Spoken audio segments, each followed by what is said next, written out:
Hello বন্ধুরা, আমি এবার ধান নিয়ে কিছু কথা বলতে চাই। অনেক মানুষ আজকে ধান বের করলেও দেখতে পাচ্ছেন ধান কেমন হয়ে গেছে। ক্যামেরা একটু দেখাও এদিকে, দেখতে পাচ্ছেন ধান কেমন হয়ে গেছে। দেখেন ক্যামেরা এদিকে একটু দেখাও দেখি ধান কেমন হয়ে গেছে। এবার দর্শক লাগে পিছনে রাখে দিচ্ছি, কিন্তু আমি একটু আগে আসলে দেখা গাছের দরকার নেই। কাদা খুব দেখতে পাচ্ছেন, কাদাটাতে একটু দেখাও। আমি অনেক কষ্ট করে ভিডিও করি আপনাদের কাছে 2টা লাখ পাবো, চ্যানেলটা সাকসেস পাবো বলে। দেখতে পাচ্ছেন অনেক অনেক ধান, 4 ফসলের ধান আপনারা দেখতে পাচ্ছেন, উপলব্ধি করতেছেন। দেখেন 4 ধান ধান ধান অনেক অনেক মানুষের ধান নষ্ট হয়ে গেছে। আপনারা দেখতে পাচ্ছেন ধান এখনো হয় নাই।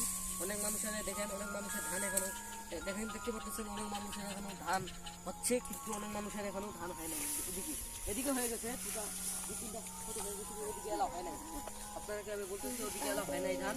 আমি এই থেকে ভিডিও শেষ করতে চাই। সবাই ভালো থাকবেন, সুস্থ থাকবেন, ধন্যবাদ।